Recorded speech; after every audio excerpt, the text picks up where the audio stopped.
every video is live, not age restricted, fully monetized, and this channel is just profiting off of kids watching this. She will fully steal popular videos, crop out the watermark, not give credit, and then often steal the top comments from that video and call it her joke. On LankyBox's evil quest to monopolize kids' YouTube, they decided one channel wasn't enough. They've created at least 5 channels to flood the YouTube recommendation system with garbage. YouTube content farms have gotten out of hand because a new standard of entertainment now looks something like this. And this. How did we get here? When did content farms take over the platform, and why is this something we should be worried about? I'm Visual Venture, and I'm sick right now, so bear with me because I gotta get these videos out for you guys. Content farms. Content Farm is a YouTube channel that cares more about quantity than quality. They use the same style, editing, and concepts over and over to create an endless supply of videos to upload. Since they're able to post hundreds of videos a year, YouTube then rewards these channels for their consistency by pushing their content onto the algorithm. These videos are recommended to new viewers and put on your home page, and this type of content is even more prevalent with kids. But what YouTube doesn't seem to understand is that they've given creators a cheat code. Because there are so many of these videos being pushed out from the same channels, the probability of going viral increases dramatically. And since these content farms only care about making money, they could care less about creating good videos and just want to maximize the money flowing in. But what they don't consider is how damaging this sort of content is for the platform, especially for kids. Brain rot content for kids. The easiest ways to get clicks on YouTube: target those who don't know any better, the kids. Kids content is the easiest to mass produce. That's because kids like familiarity, and all it takes is one popular superhero or Disney princess to get them to watch a video. It's actually a technique that has helped a lot of games like Fortnite gain so much popularity with younger audiences. Kids just like gravitate towards things that they recognize. As we've learned from the Elsagate situation, not all kids content is made with good intentions, and especially not from content farms. Since these channels want to make as much revenue as possible, they use questionable methods to keep kids watching. If you've been on YouTube lately, you've probably seen these characters. These are some of the most recognizable animated faces on the internet. The Amazing Digital Circus is an indie web show that started airing in 2023. Since its creation, it's become a fan favorite. The show has over 342 million views on its pilot episode, and all the other episodes also have tens of millions of views, which is insane. With such a massive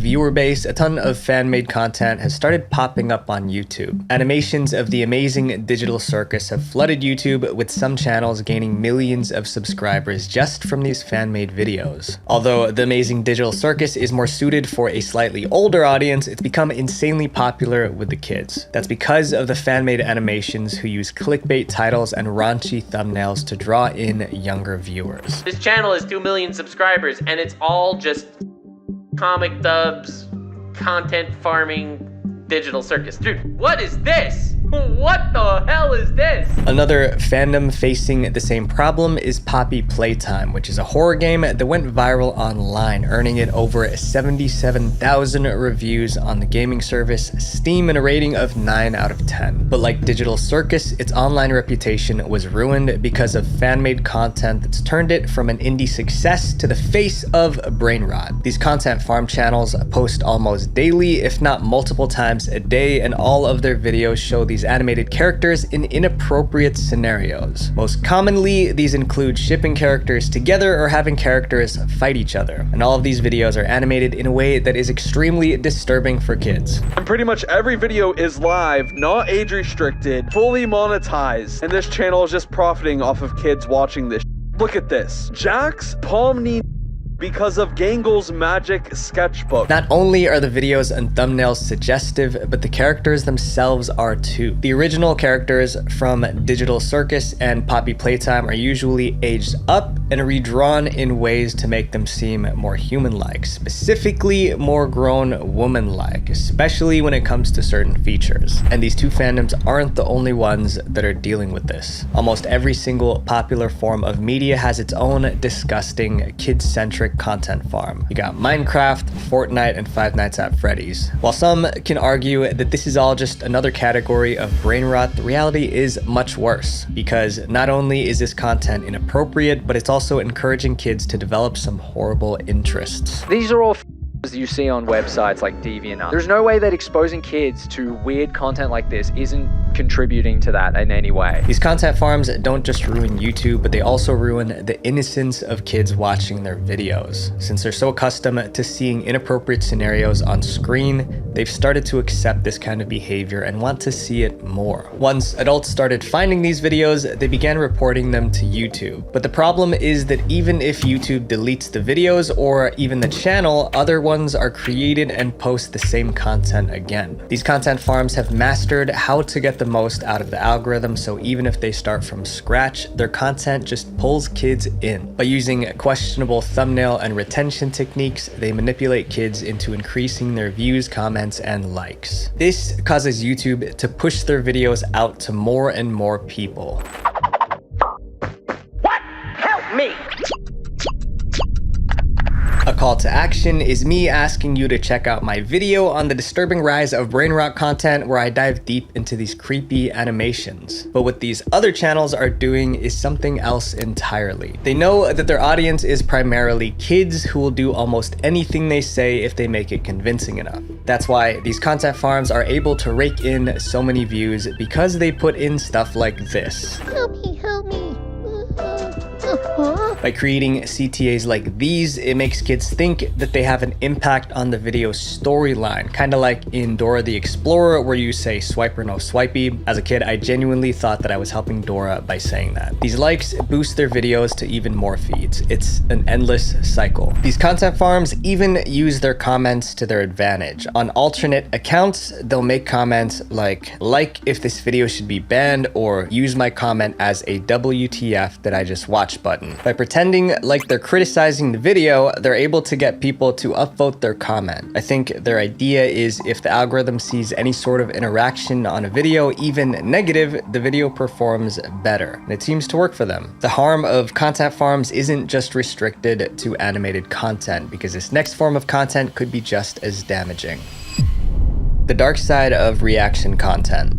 Reaction content has grown to become one of the most well-known categories of content on YouTube, but not everyone agrees that it should be. In fact, countless creators, especially smaller ones, have spoken up about how reactions are not content, but rather theft. Because some reactors, not all of course, don't add anything to the video, but rather just freeload off of someone else's content. And to be clear, the YouTubers that react to my videos are awesome. You guys provide value, commentary, and insight. What I'm focusing on are the react channels that provide absolutely no value. The war on reaction content farms has been raging on for the past few months because of popular influencers like XQC and SS Sniper Wolf. These two have kickstarted a debate on whether or not reactors are putting enough work into their reaction videos. On YouTube, reaction videos are only allowed if they fall under fair use. Fair use is a copyright law that decides whether or not people can use other people's content without asking for permission.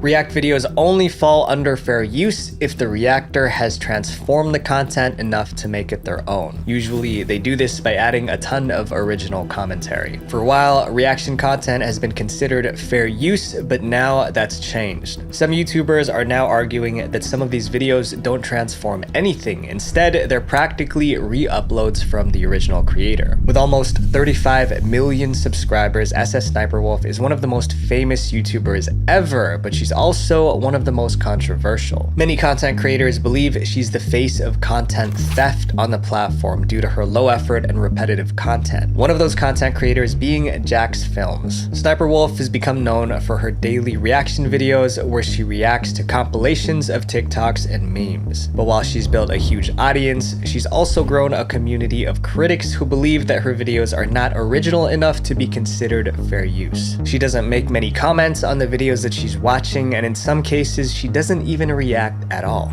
And we're all trying to predict what Sniper Wolf will say, how she'll react, etc. Here's my real-time reaction to what happens next. That's why in 2023, Jax Films took to his own YouTube channel to call Sniper Wolf out for her lazy content. This feud brought up a lot of issues surrounding reactors on YouTube, with content theft being the main one. Creators are complaining that they lose views and money because Sniper Wolf doesn't credit the original videos she reacts to. You're getting exposure from this, right? No, because if someone posts a video on TikTok, they pull the full video on there, sure, you've seen the video, maybe you'll look me up later. Why would you go rewatch the video? But despite this, many of these creators can't even fight back because of Sniper Wolf's massive fan base. So for everyone claiming, well, at least Sniper Wolf's not hurting anyone, she very much is. Not only does Sniper Wolf steal content, she also steals her jokes and her reactions. She will fully steal popular videos, crop out the watermark, not give credit, and then often steal the top comments from that video and call it her joke. She hit it with a Hadouken. The powers of my theft are infinite! Although many have spoken up about how Sniper Wolf is a bad example for content creators, YouTube doesn't agree. They actually see Sniper Wolf as a proud representation of the platform, to the point that they even praised her on their official Twitter account. Many YouTubers were unhappy about this tweet, pointing out that Sniper Wolf isn't exactly the most innovative content creator out there. And even though she posts daily, her videos are repetitive and predictable. Which brings us to why zero value reaction content can be damaging to the platform. If Sniper Wolf can take 5 minutes to watch a video that took someone 5 months to make and get 10 times the views, it's really discouraging for the original creator. Why should people spend months writing, recording, and editing high-quality videos if someone with a lot of subscribers can just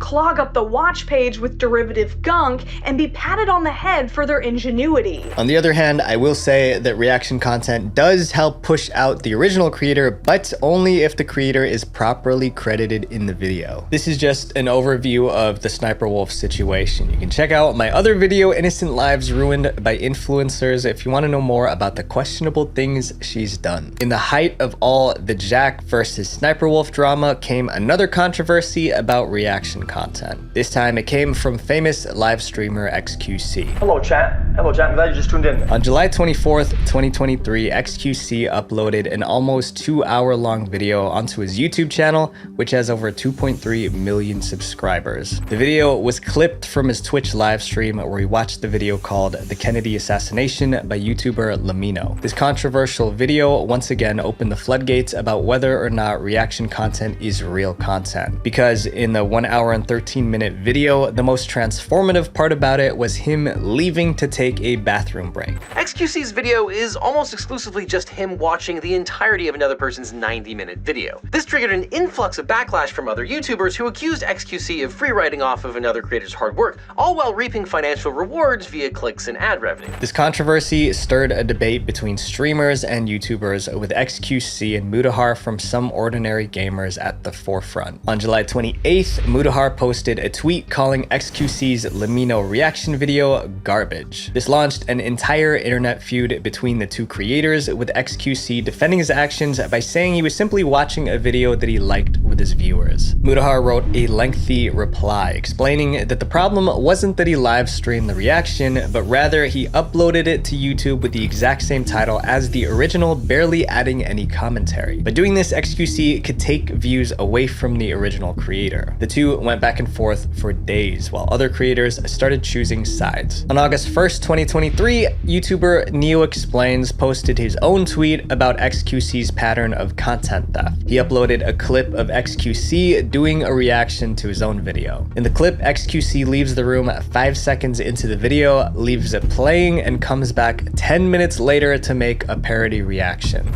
Do not post this to YouTube for the lack of react. Boom! Metal pipes, cement, football, goal at the back.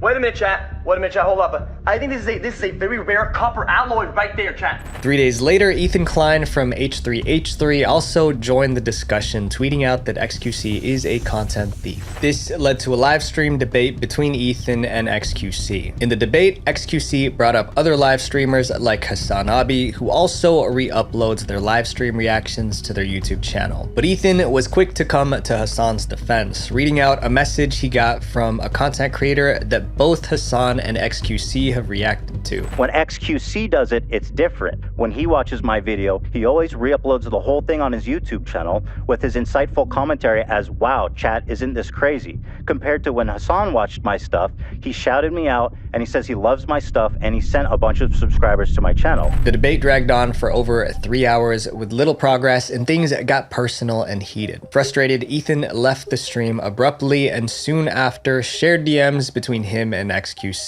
No matter how lazy reaction content can be, there's still a human element to it. Unlike this next content farm, which takes the creation out of the content. AI is taking over. AI has become a tool for many content creators, including myself. It's super helpful for brainstorming, but there's a fine line between using it to help you create content versus using it to farm content. Quibblecop is a YouTuber with over 15 million subscribers. With over 10 years on YouTube, he's been recognized as one of the first gaming creators to really make an impact. But over time, Quibblecop's vision for content changed, from one that comes from genuine dedication to the craft to one that's only focused on making cash. He's ditched everything that's gotten him to where he was in pursuit of one thing: AI. Oh my god, the block origin rate. This is insane. No way. So there is literally an animated version of him. Also, the voice. So as far as I'm aware, that isn't Quibblecop talking. That is either an AI voice or someone else talking. In August of 2023, Quibblecop returned after a break from YouTube with a completely different look, one that was almost fully computerized. Using AI technology, Quibblecop created a VTuber-like character paired with an AI voice that's meant to act and talk just like him. Unlike most creators that use AI, Quibblecop didn't only use it to help him. He essentially used it to replace him. If I want to continue the dream, if I want to build tons and tons and tons of channels that will flourish and shine forever, we need to remove the human element. With this new AI technology, Quibblecop is able to create hundreds of AI-generated videos a week that would replicate his entire persona. Using old footage, the AI learned his speaking style, recreating him through a virtual avatar. When this video was released, it created an outcry in the YouTube community. There were a rare few who praised Quibblebop for being innovative, but most people were upset. If content can be made completely from a machine, then what's the point of a content creator? Where was the passion? It's such a evil dystopian concept to have all of humanity replaced by AI counterparts that replicate their personality. Long-term fans of the creator were disappointed to see what his channel has become. Many of the comments shared the same view. Quibblecop changed, and not for the better. Other YouTubers criticized Quibblecop for focusing only on profit instead of working on making quality content like YouTube was originally intended. It is fully completed work without him ever actually being present for it. If he can just crank 20 of these puppies out every day, it's going to add up and probably end up being more lucrative and significantly less work, obviously, than if it was him behind the camera. After getting a ton of backlash, Quibblecop took to Twitter to defend himself. Instead of addressing the concerns of fans, he continued praising his own invention. Eventually, Quibblecop took down the original Minecraft video. But a month later, Quibblecop made a bold move that went down in internet history. I made a mistake. Quibblecop posted a video called The End of Quibblecop AI, where we talked about how his original AI launch failed. In the video, he also gave viewers a behind-the-scenes look at the development of his AI technologies. But rather than apologizing for causing a controversy, Quibblecop didn't seem fazed. He was so sure about his vision. At the end of the video, he revealed that this video video itself was created by AI. People started pointing out that the lip syncing was off and that his face looked a bit robotic. This wasn't an apology video. This was another launch video. At this point in time, Kwebbelkop is continuing to work on an AI that can replace him on YouTube. He posts regular updates on Twitter bragging about just how far the technology has come. He hopes that by the end of 2024, the world's first truly AI influencer will be ready for the spotlight. But is that really what we want the future of YouTube to be? So I understand the vision, his dream of having his legacy continue even when he's gone. But I don't think replacing yourself with AI is the way to do it. And this is just the tip of the iceberg when it comes to AI content farms. These shorts generated over 500 million views. So today I'm gonna start a similar channel only using AI. From editing, doing titles, and the channel branding. AI can make hundreds of videos a week. No human being or even an entire production team can match that speed. The quality can't compare, and at some point the quantity becomes the star. AI content farms flood YouTube homepages and recommended sections because they can make videos on any topic or in any niche they want. They can also easily copy existing videos. There are tools out there that allow people to rewrite entire YouTube scripts. Pair that with an AI video editor and voiceover, you can now copy someone else's content and run an entire content farm just using AI. I watched through it and it was basically the same video, but it was different.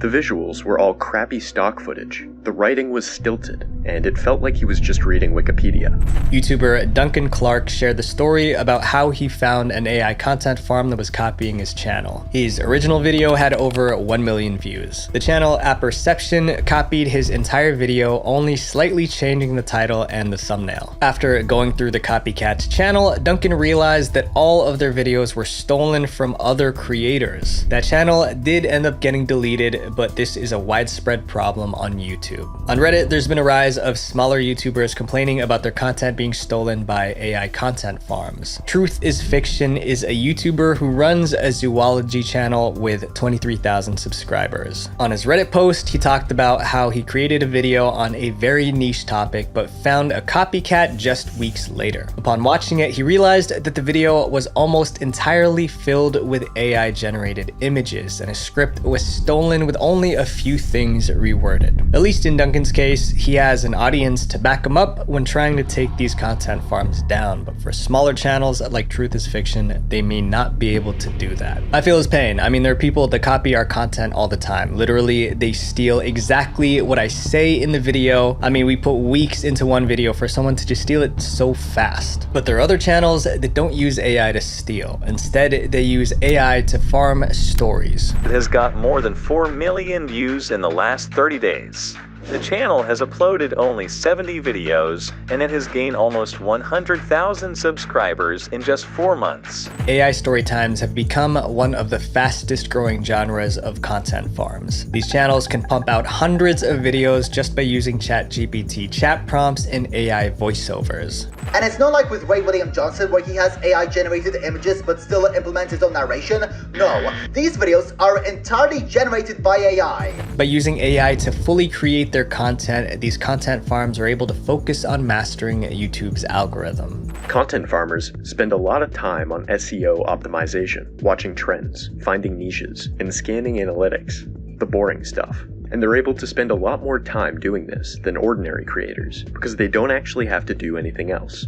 AI may be the latest problem, but there's a long-running channel that blends all the worst parts of content farms we've covered. Lankybox, YouTube's biggest content farm. Lankybox is easily one of the worst channels on YouTube, and it is the place where dignity goes to die. With almost 40 million subscribers and over 12,000 uploads, you would think Lankybox has been here since the dawn of YouTube. But in reality, they're just the platform's biggest content farm. They upload multiple times a day using the same clickbait titles and thumbnails to keep their viewers coming back. I subscribe to the Lankybox YouTube channel to see how much content they upload in 24 hours. The results? In 24 hours, Lankybox uploaded around 10 individual videos. And that's just the amount of long-form videos. They also upload multiple YouTube shorts a day, which feature those popular characters I mentioned in the brain rot animations.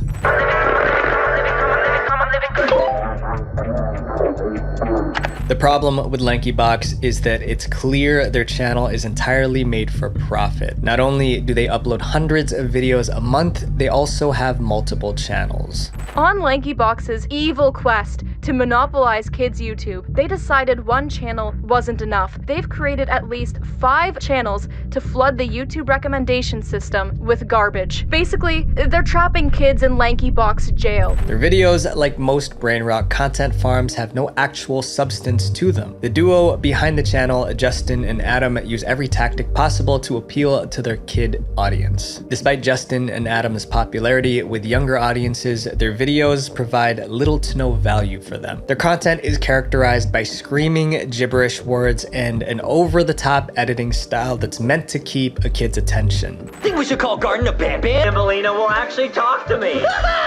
But it's not just their low-quality content that puts a target on their back. LankyBox is also notorious for stealing from other creators. LankyBox copied the exact thumbnail of I Am Sana's video. I built a secret attic mansion on top of my best friend's house in Adopt Me Roblox. In all of their videos, Justin and Adam promote their shop, which sells merchandise of the channel's cartoon mascots. They use the likeness of famous franchises like The Amazing Digital Circus and Poppy Playtime to promote their products. Here's an upload to LankyBox World, role-playing with Amazing Digital Circus plushies combined with LankyBox ones to sell LankyBox merch. And to add extra scumminess to the situation, the Amazing Digital Circus ones are cheap knockoffs. There are dozens of videos on YouTube criticizing LankyBox for ruining the platform with low-quality, spam-like videos that are bad for kids. There's still one type of content farm that's the worst of them all. They aren't just low effort, they're no effort. No effort content.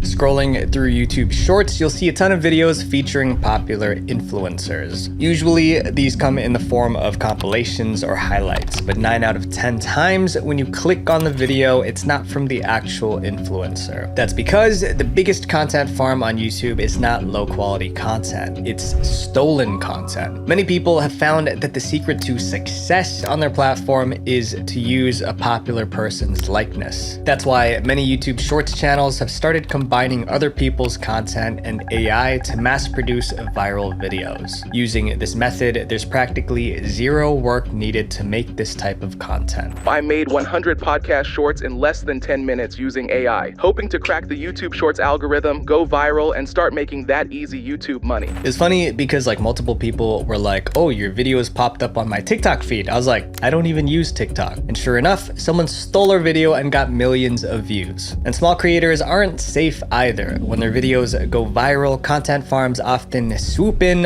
re-uploading the videos without permission to make easy money. This hurts small creators because they lose out on views, revenue, and recognition, while these copycats profit from someone else's hard work. Even though these content farms were in the wrong, some were completely out of line. This creator, Hoops by Harry, posted a video that went viral on both YouTube and TikTok. When content farms stole his video, Hoops by Harry fought back by issuing copyright strikes. But instead of apologizing, the channel who stole his content turned around and threatened him. In the Reddit post he made on r/newtubers, Hoops by Harry revealed that he received 3 emails from one of those content farms threatening him. The channel claimed that they uploaded the video unintentionally and that if Harry didn't remove the copyright strike, they would take legal action. Creators spent countless hours working on their content. I'm working on these videos for you guys 12 hours a day, 7 days a week, even when I'm sick. But if their time and effort isn't rewarded, then there's no reason to keep going. They can't sustain their livelihood. When you're doing YouTube as a side project, you can afford to make the videos you want. But when this is your full-time gig, like it is for people making these goodbye videos, your art has to take a back seat to putting food on the table. The rise of YouTube content farms is a problem that affects creators and viewers alike. They steal from genuine creators, push low-quality videos, and most importantly, harmful content to kids. As YouTube grows, it's important to remember what made the platform great: creativity, effort, and originality. If we lose that, then what's the point? Visual Venture.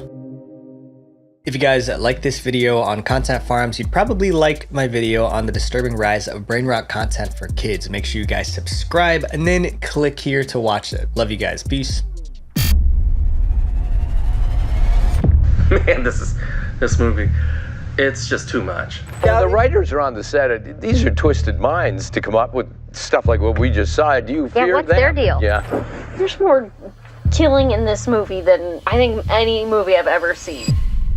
For a movie to be banned, it has to be really shocking in some way. But banning a movie just makes us more curious. What could be so extreme that it has to be hidden from human eyes? Today, we'll rank movies banned for being too disturbing, starting from the least to the most disturbing. I'm Visual Venture, and you are awesome. The Last Temptation of Christ. The Last Temptation of Christ caused chaos when it came out. First, theaters refused to show it. Then, video stores wouldn't rent it out. Finally, when a few brave movie theaters decided to screen the movie, they were attacked by angry mobs. The backlash was intense, but people weren't surprised, because this movie was doomed as soon as the project started. And the first red flag was the man directing the movie, Martin Scorsese. In the 1980s, Martin Scorsese was already a Hollywood legend. He directed hit movies that made a lot of money at the box office. Despite all the success, Scorsese felt like something was missing in his career. Well, over the years, I was always interested in making a film on Jesus, either from the character of Jesus, either seen through the Gospels or through other eyes, in a sense.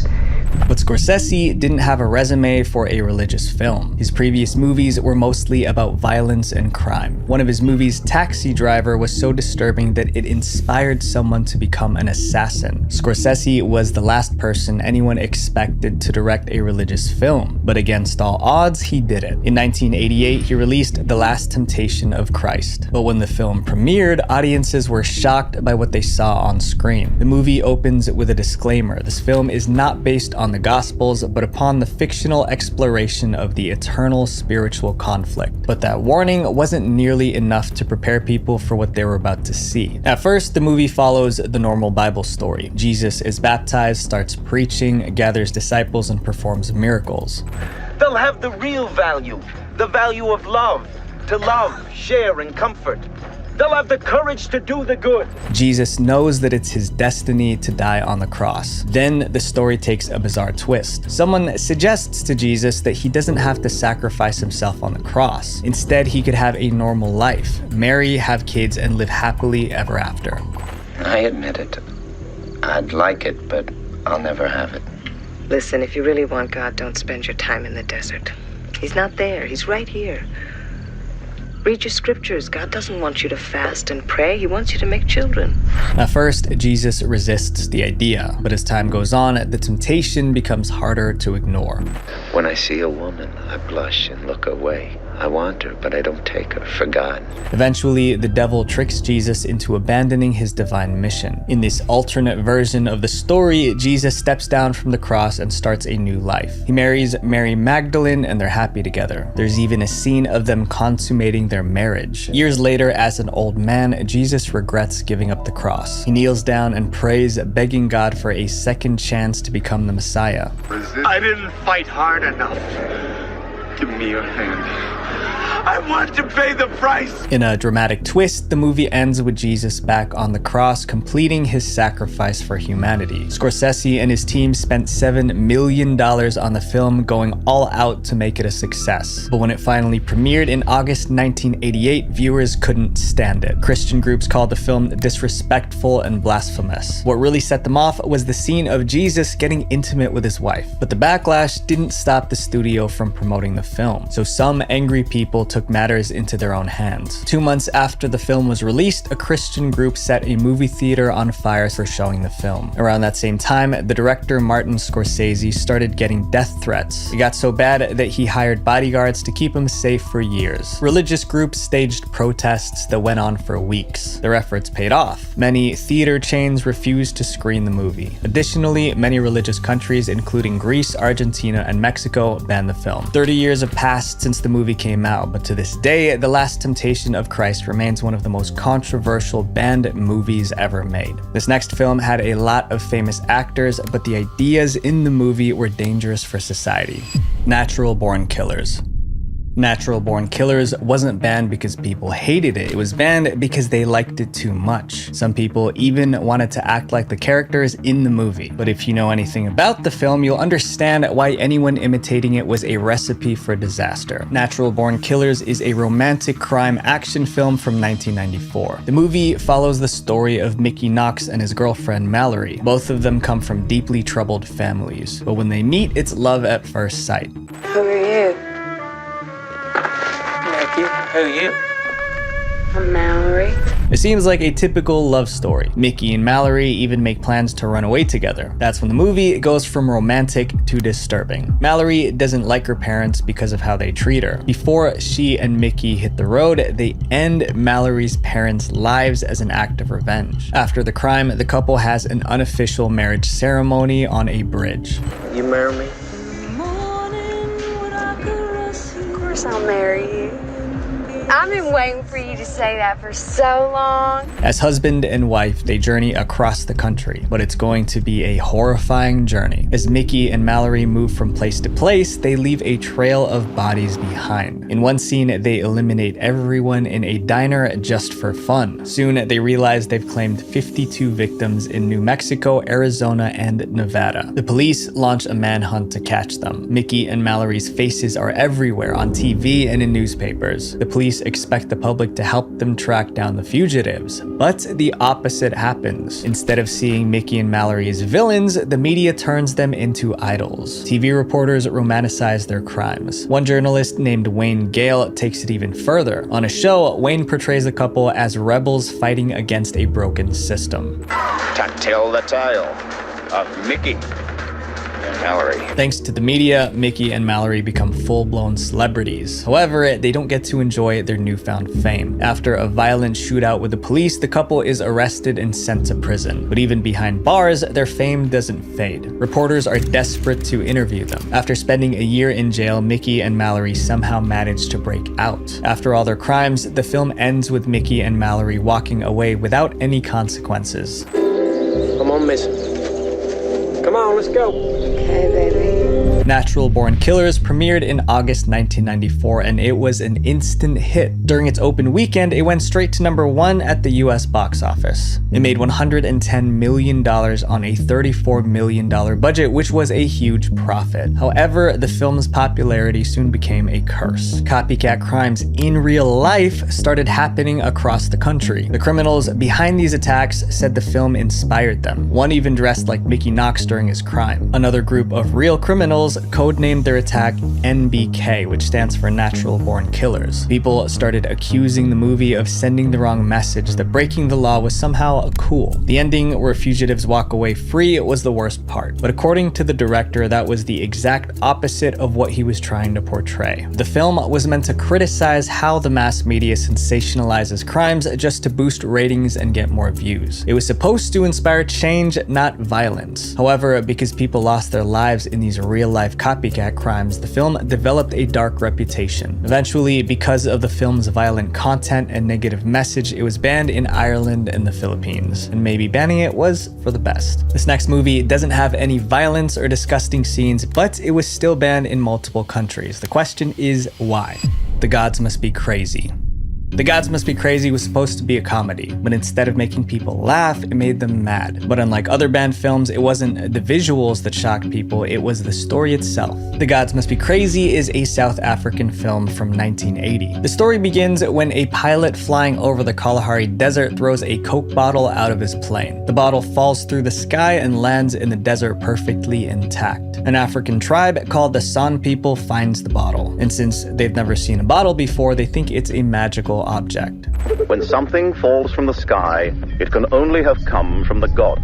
The tribe puts the bottle to use in all kinds of ways. They use it as a musical instrument, a fire starter, and even a cooking utensil. But what starts as a blessing quickly turns into a curse. Since there's only one bottle to share, it leads to fights and jealousy among the tribe members. He, one of the tribesmen, decides the bottle is causing too much trouble. He takes it and sets off on a journey to return it to the gods. The unusual story of Key the Bushman, as he travels to the edge of the earth to return the gods' mistake.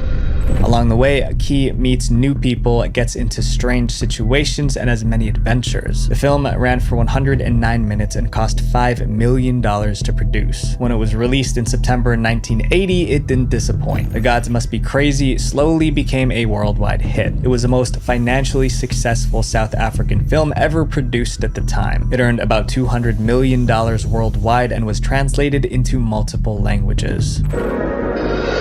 The Gods Must Be Crazy. An epic comedy of absurd proportions. But not everyone found it entertaining. While it was being praised in some places, it was being condemned in others. People were angry about how the movie portrayed the African tribe that found the bottle. Critics said it made black Africans look like primitive simpletons or incompetent buffoons. People living in African and Afro-Caribbean countries were the most upset. They felt the movie was making fun of them. Others tried to calm the situation, saying people were reading too much into a comedy meant to entertain. But that didn't reduce the backlash. The movie was banned in several African and Afro-Caribbean countries. To this day, people continue to debate whether The Gods Must Be Crazy is a harmless comedy or an offensive movie. When you think of witchcraft, Harry Potter probably comes to mind. But there's another witchcraft movie so creepy, many people couldn't sit through it. Hexen, Witchcraft Through the Ages. When Hexen was made in 1922, it was the most expensive film ever produced in Scandinavia. It also took 3 whole years to film, but after all that effort, it was banned for being too disturbing. And that's because this film was about a topic that many people were scared of.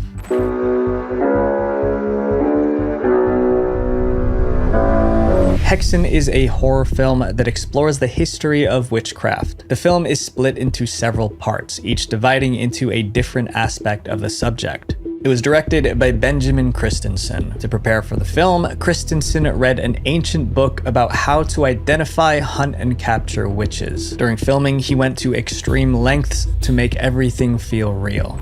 To evoke the right mood, Christensen shot most of the film at night, also highly unusual for 1922. The director even acted in the film himself, playing the role of the devil taunting priests and nuns. But the most disturbing part of the movie comes in part 3, where it shows how witches were persecuted in the Middle Ages. It begins when a man named Jesper passes away lying in bed. His death seems natural, but Jesper's family believes he was murdered. The family accuses a poor old woman named Maria of taking Jesper's life, but Maria never even touched Jesper, so how could she have possibly harmed him? The family had an answer. Maria was a witch. Maria is old, wrinkled, and homeless. She looked exactly like what people thought a witch should look like, and that's all it took for them to accuse her. Back then, they believed witches could harm others using spells and curses. Jesper's family is so sure Maria is responsible that they report her to the judges. Maria is arrested and interrogated. At first, Maria insists she's innocent. She says, "How do you expect me to confess that which is not true?" But the judges pressure Maria until she finally cracks. Maria gives a false confession, saying she's done horrible things. She said she gave birth to the devil's children, attended demonic feasts, and used magical ointments. But then Maria gets a bit carried away with her confession. She begins to accuse other women in the village of being witches too. The judges take notes as Maria names other supposed witches. Soon they have a long list. The women Maria accused are arrested and pressured to confess. Once they confess, they too are forced to name other witches in the village. It became a vicious cycle where, as the story says, every witch gives 10 other witches away. By the end, multiple women are found guilty and sentenced to be burned at the stake. The punishment is brutal and hard to watch. When Hexen was released in September 1922, it was very different from the other movies of that era. It showed people without clothes, black magic rituals, and a realistic devil with horns. The list goes on. There were torture chambers, possessed nuns, and even sacrifices. Hexen wasn't just a movie, it was a nightmare on screen. Because of the disturbing visuals, the film got a lot of backlash. Remember, this was way back in 1922. One movie critic said Hexen was absolutely unfit for public exhibition. In the United States, it was banned outright. Even in Sweden, where it was made, theaters were scared to play it. The filmmakers had to cut out some of the scariest parts just to get it shown. But even after the cuts, most people still thought the film was too much to handle. Over time though, Hexen became a classic. The makeup sets, costumes, and special effects were ahead of their time. Today, Hexen is even listed as one of the 1001 movies you must see before you die. And if you're not too scared, you should check it out. This next movie involves cruelty, gore, and death traps. Pretty gruesome. Saw 6. The Saw franchise became famous for its gruesome, violent horror. The fans loved it and they kept coming back for more. The first 5 Saw movies made over $400 million at the box office, turning a massive profit. So when it was time to make Saw 6, the producers decided to take things to the next level. But some people think they went a little too far. Saw 6. To really understand Saw 6, you need to know what the series is about. The Saw franchise centers around a vigilante known as Jigsaw. Jigsaw has a twisted concept of justice. He believes that bad people need to be punished, but not necessarily by going to jail. They need to face life or death situations designed to teach them moral lessons. In Jigsaw's mind, if they survive these challenges, they'll become better people. So Jigsaw kidnaps these so-called bad people and forces them to play horrifying games where survival is not guaranteed. Saw 6 begins with 2 loan sharks who've been captured by Jigsaw. He throws them into a deadly game with one rule. Only one of them can leave alive. What follows is a brutal contest for survival. In the end, only one makes it out. That set the tone for the rest of the movie. Jigsaw's next target is a health insurance executive named William. The reason why William is there is because he denies insurance coverage to people who desperately need medical care. This didn't age well. But my requests for coverage have all been turned down. Yeah. So I was hoping that if I came and explained it to you that you might be able to get that overturned for me. Jigsaw captures William and takes him to an abandoned zoo. A videotape informs William that he must complete a series of tests to survive. The challenges in this movie aren't random. Every one of them is designed to punish William for his decisions and force him to confront the lives he's ruined. As the movie goes on, the tests become more brutal and the stakes get higher. The producers poured $11 million into making the movie as scary as possible. In October 2009, Saw 6 was finally released. That's when the trouble began. Saw 6 was so graphic and intense that many countries had an issue with it. Even in America, where horror films often push boundaries, the Motion Picture Association demanded that the gruesome opening scene should be toned down before the movie could be approved for release. In Spain, things were even more problematic. Spanish film authorities gave the film an X rating for extreme violence. This meant the film could not be shown in any theater in Spain. The producers were forced to cut some of the most graphic scenes. Only then did Spain lower the rating to an 18. This meant it could be shown in theaters, but only for adult audiences. However, other countries weren't willing to compromise. In Thailand and Malaysia, Saw 6 was flat out banned. Trinidad and Tobago also banned the film. Despite all the controversy, Saw 6 still managed to earn $69.8 million worldwide. Although that sounds impressive, it was the lowest grossing film in the Saw franchise at the time. Many people think the movie was just so unwatchable that it hurt its box office performance. As one review said, Saw 6 is the 6th Saw I've seen and maybe the sickest. This next film is so twisted that watching it feels like a punishment. The Human Centipede 2 full sequence.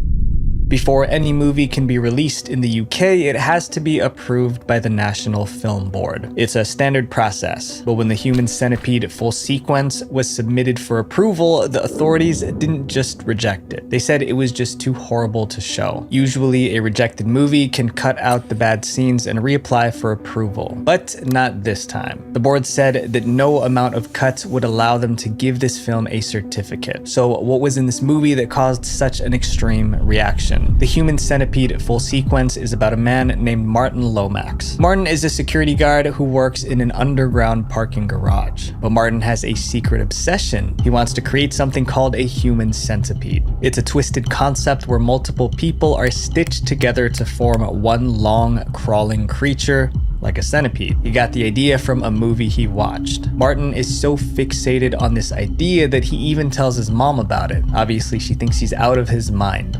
He keeps on talking about a centipede with 12 people. But Martin doesn't care what anyone thinks. Even though he has no medical training, he starts gathering tools like duct tape and a staple gun to bring his twisted vision to life. He also finds an abandoned warehouse, which is the perfect spot for his plan. Then Martin begins kidnapping people one by one and taking them to the warehouse. Once he has 12 people, Martin begins his experiment. He uses a staple gun and duct tape to attach them together, and I'll let you fill in the rest. And yes, the movie shows every moment of this process. Once his creation is complete, Martin forces the centipede to crawl, deriving pleasure from his twisted work.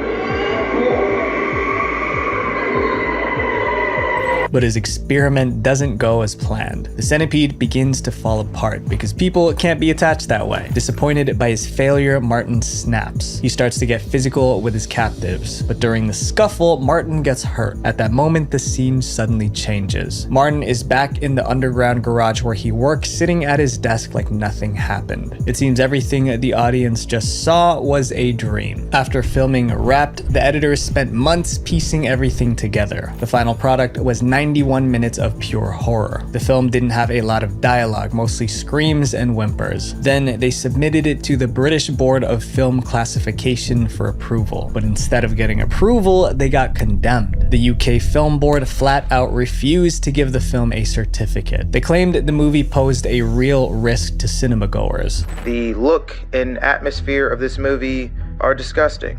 It being black and white and often dimly lit just makes this world look depressing and gives me this uncomfortable feeling. Not getting approved meant the film couldn't be legally supplied anywhere in the UK, even on DVD or download. It was essentially banned across the country. As expected, the director was not happy with the board's decision. He issued a public statement criticizing their stance. He said, "Thank you for banning my film in this exceptional way. Apparently, I made a horrific horror film, but shouldn't a good horror film be horrific? Give people their own choice to watch it or not. If people can't handle or like my movies, they just don't watch them. If people like my movies, they have to be able to see it anytime, anywhere, also in the UK." For most films, a ban like this would have been the end of the story, but The Human Centipede was different. Instead of avoiding the controversy, the producers leaned into it, using the ban as a key part of their marketing strategy. In the trailer, they said Human Centipede banned in the UK poses a real risk that harm is likely to be caused to potential viewers.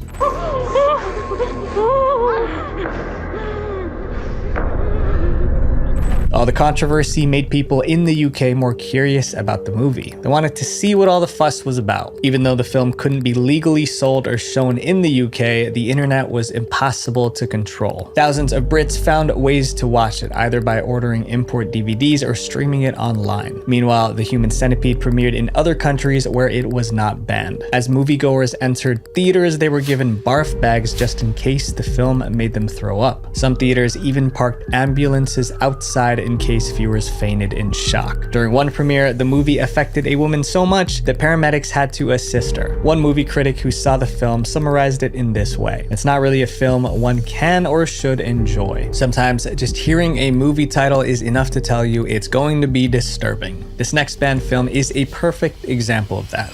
Faces of Death.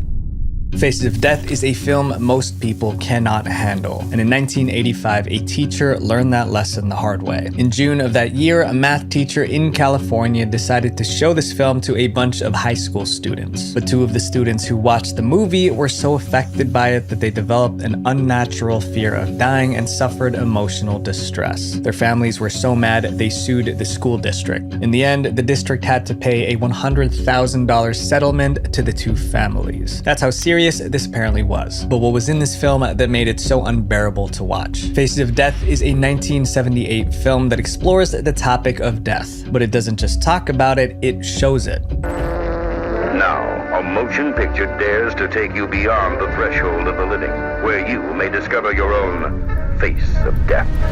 Almost every scene shows someone meeting their end in different ways: accidents, natural disasters, and more. But it's a movie, so those scenes must be fake.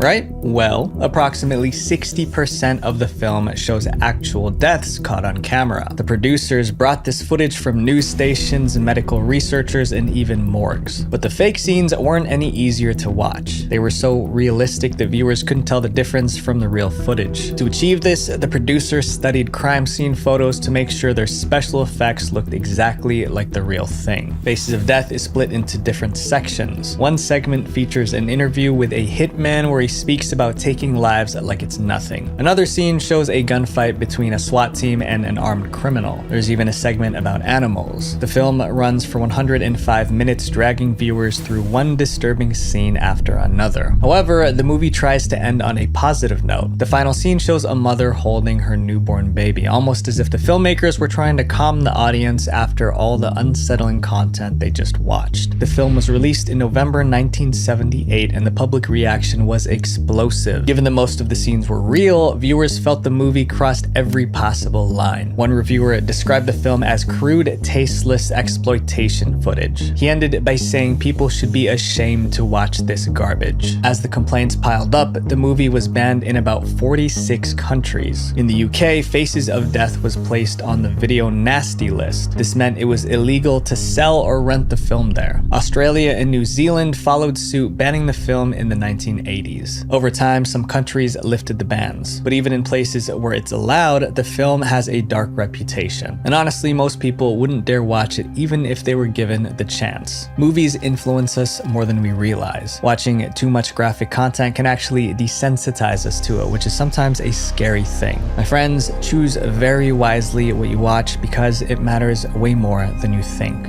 Visual Venture. If you guys like this video, click here to watch my video on documentaries banned for being too disturbing, which is pretty much like this one. You guys are the best. Here's to a wonderful 2025. Peace. Parents, beware. Monsters are among us. He was arrested because he took a 13-year-old child across state lines. Police said the 13-year-old girl met Graham on Roblox. What you're looking at on the screen right here is probably the biggest Roblox news we're gonna have all year long. Yeah, Roblox, the multi-billion-dollar company, is suing a YouTuber for $1.6 million. That's more money than I've ever made in my entire life. In this documentary, we talk about the questionable things that Roblox is doing to kids. Then we go over a YouTuber who was sued by Roblox for $1.6 million, and we have him here today to give us a never-before-seen look about what happened. So stay till the end as we take you on a journey through the dark side of Roblox.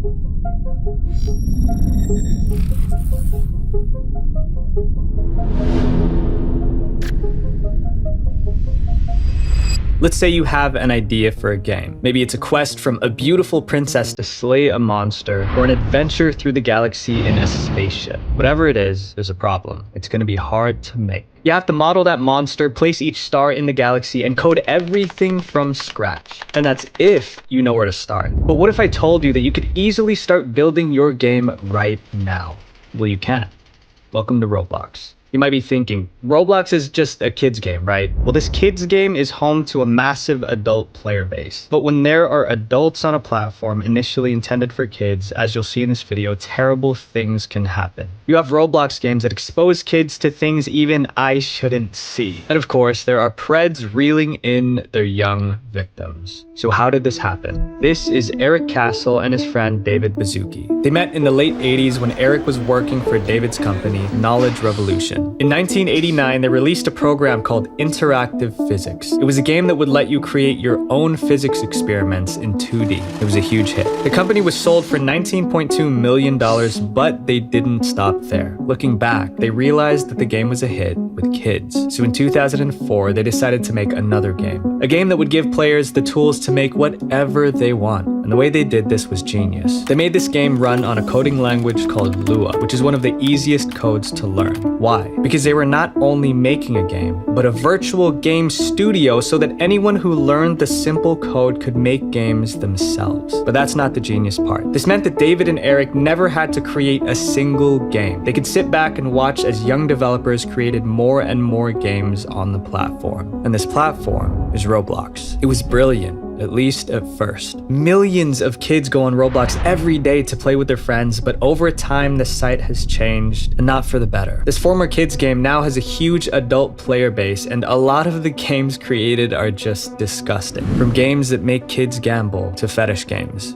Then you take them to the tickle chamber and voila! They get tortured and tickled. There's a lot of games on Roblox that are basically like sex games that people make just for people to go in and have roleplay with each other. Sometimes they actually make it on the front page. Roblox has been working on combating these games on the platform, but the thing is, the people that make these, I think that they must be making some sort of money off of them, because the levels that they're going to conceal them from Roblox are insane. Ruben explains why he thinks more adults have joined Roblox. I think that the reason why a lot of adults have started using Roblox lately is because they really focused on monetization for developers, and they've kind of advertised the website as a way for people to make money. It used to be people just made games for clout. They just wanted people to know them and to be famous on the website. But once they added the DevX, the focus changed from just wanting to be popular in the small little community to wanting to get rich. And in turn, Roblox Corporation just gets richer. It was a smart move, but the problem is Roblox seems to have shifted from wanting the best for their users to wanting the best for their wallets. And in this next chapter, I'll show you exactly how Roblox really doesn't care about you.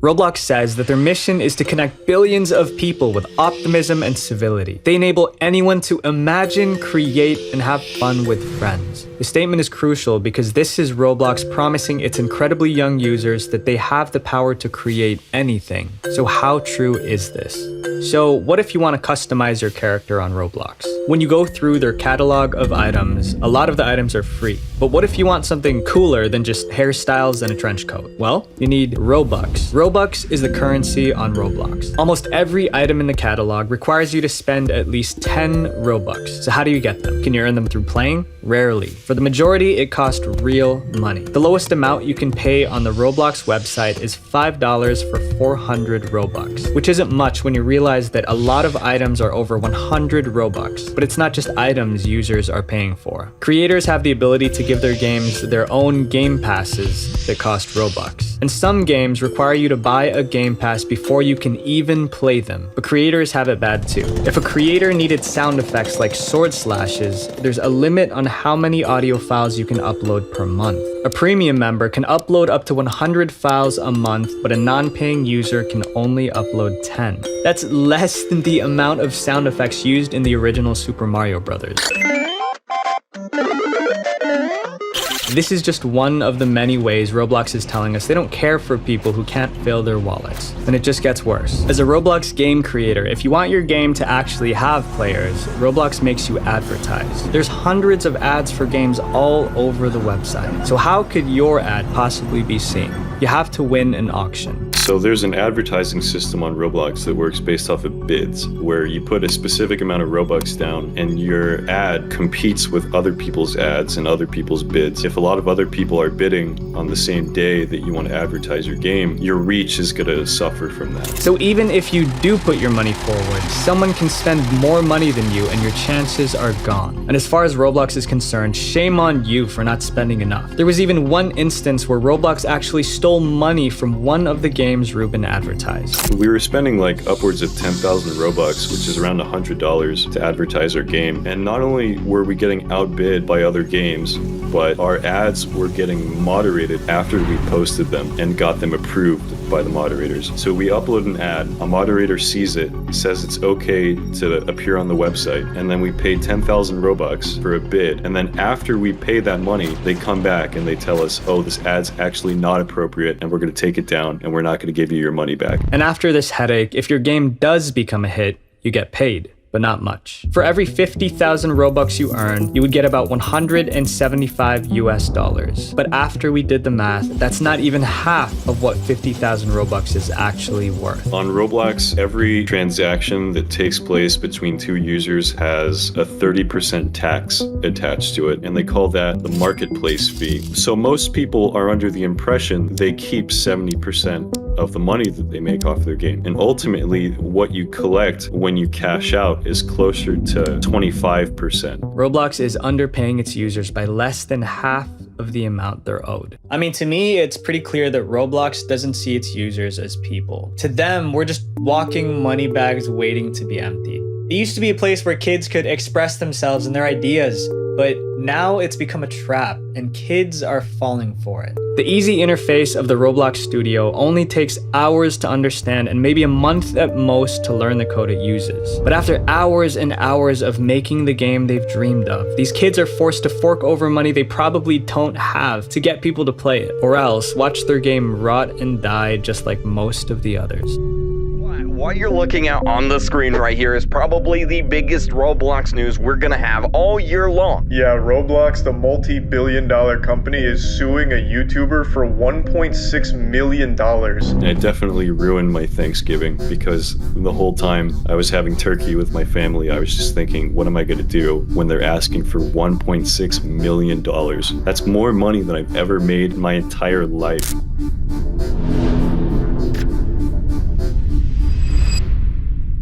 Imagine this, you're a simple YouTuber using Roblox to make content. Ruben Sim is one of those creators, but he was hit by an unexpected surprise. Roblox was suing him for $1.6 million. So let's take it back to how Ruben first got permanently banned from Roblox. He explained to me that he pointed out that Roblox game developers were treated differently than average users. He explained that a developer posted an email address on the Roblox forum, but posting an email address wasn't allowed. So Ruben reported it, but nothing happened. Ruben tried to repost that same post from his account almost word for word, and he got a warning while the game developer got away with it. And when he checked the game developer's post, it was edited and the email was removed. But what's crazy is that at that time, there was no way to edit posts. So that must have meant that a staff member or moderator went through and did that for him. No other user on Roblox would get that type of treatment unless they were making the company a lot of money. And when I started pointing this out, I started getting banned on every account that I made. And I think that someone at Roblox just decided that I'm too much trouble for the website and that I needed to go away. These bans would eventually stop happening to Ruben, and he was even able to create a game on Roblox. When I made my own game, I think I went 2 years without being banned, and I applied for the developer exchange, and they actually accepted my application. I was making money off of them. They were actually sending me payments, and I really believed that I was welcome back on their website again. And then a few months later, they turned around and they hit me with a lawsuit. This was just the beginning of his long uphill battle with Roblox. And Roblox didn't even come to him first to let him know about the lawsuit. Ruben got an email from his partner manager that read, "Hey man, had a Polygon reporter reach out to you about a lawsuit filed against you by Roblox. Want me to forward that to you? Sorry to hear this is going on. It sounds like some bull." And he didn't believe it. And at first, I thought that Polygon was being trolled because I couldn't believe that Roblox was actually going to sue me. But unfortunately, it was all too real. The day before Thanksgiving, I woke up and I checked my phone, and my Twitter inbox and my Discord inbox are full of people saying stuff like, "Good luck, Ruben. I hope you get through this. We wish you the best." And it's odd that he was the last to know about this. And I thought it was really weird that a journalist from Polygon knew about this lawsuit before I even knew about it, before anyone knew about it. And I think that the only way that that's possible would be if someone tipped them off, if someone really wanted them to report on that. The lawsuit showed that Roblox was angered by Ruben Sim for many reasons on paper, and some of their accusations were double standards. They state that I tweeted an image of one of their openly gay staff members, which has been photoshopped to depict him nude. This was completely false. This staff member was actually Roblox's social media manager, and he posted those pictures himself. And he thought that it would be a good idea, while working at Roblox as their social media manager, to post nudes of himself on Tumblr, where anyone could see them. Ruben didn't Photoshop anything. He was just showing what was already there. During the Roblox employees' time at the company, Roblox never stopped the blogs, nor did they acknowledge it before the lawsuit. So essentially, Roblox was trying to punish Ruben for the bad decisions they made. Roblox went as far as finding evidence against him from when he was just a kid. So Roblox literally looked up infractions from my childhood to use against me in a legal document when I'm 25 now. I thought that was ridiculous. This whole time while I'm reading this legal complaint, I'm thinking like, aren't there files on Roblox? Aren't there predators that have groomed hundreds of kids? Why am I the one that's being targeted with a lawsuit when there's way worse people out there who are way more deserving of something like this? What's interesting is that Ruben brought to light many issues on Roblox, including calling out child preds, but somehow he's a bigger threat. It's clear that Roblox doesn't want to change, because change costs money. I mean, why else would they sue Ruben for $1.6 million? That's more than he's ever made in his entire life. Not only that, but they requested that Ruben Sim have all of his social media accounts deleted. Roblox might just be trying to silence the truth about preds on the platform. Ruben explained what could have happened if he didn't take action on the lawsuit. If that had happened, then there could have been a court order telling me I have to delete my YouTube channel. And I feel like to Roblox, that would have been a big W for them, because all the videos about me complaining about files on their platform would have disappeared. Roblox made a huge mistake in suing Ruben because it brought to light Roblox's darker side. So people started to dig a bit deeper, including us. And what we found is just disgusting. Parents, beware. Monsters are among us. He was arrested because he took a 13-year-old child across state lines. Police said the 13-year-old girl met Graham on Roblox.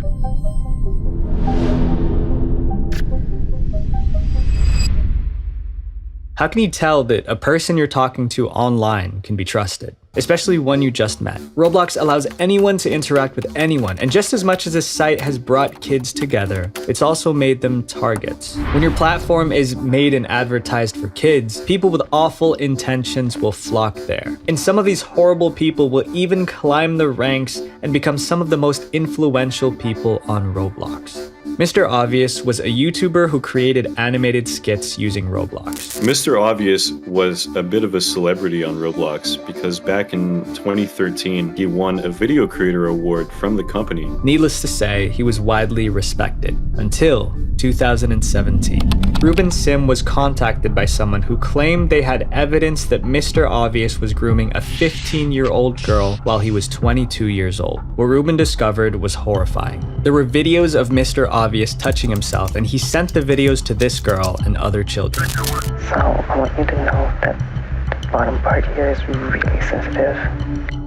The most sensitive. I had videos of him that he sent to children, and you could hear his voice in these videos, and you could compare them to the animations that he's created and confirm that it's him. And there were countless screenshots of him saying the most sickening things to this young girl, and she wasn't his only victim. As word spread about what he was doing, more and more young girls came forward to tell their stories. The evidence against him piled up, and he didn't react well to it. Mr. Obvious attacked anyone who spoke out against him. He publicly shamed the girls who told their truths and denied the allegations with every excuse he could create. He even went as far as faking his gender to seem innocent, but it was too late. There was one piece of evidence so convincing that he just couldn't fight. Mr. Obvious deleted all his accounts to prevent any more evidence from getting out, but Ruben discovered one thing that he forgot to delete: his SoundCloud. In Ruben's video, he made a comparison of the singing on SoundCloud and the whispering in the videos. They were identical. But what's scary is that Roblox did nothing. I uploaded a video about it that really quickly got almost 500,000 views, and at the end of it, I told people, write an email to Roblox, ask him why his account is still up. I'm assuming thousands of people did that, and still nothing happened, even though we had all of this evidence that he was grooming kids and that he was a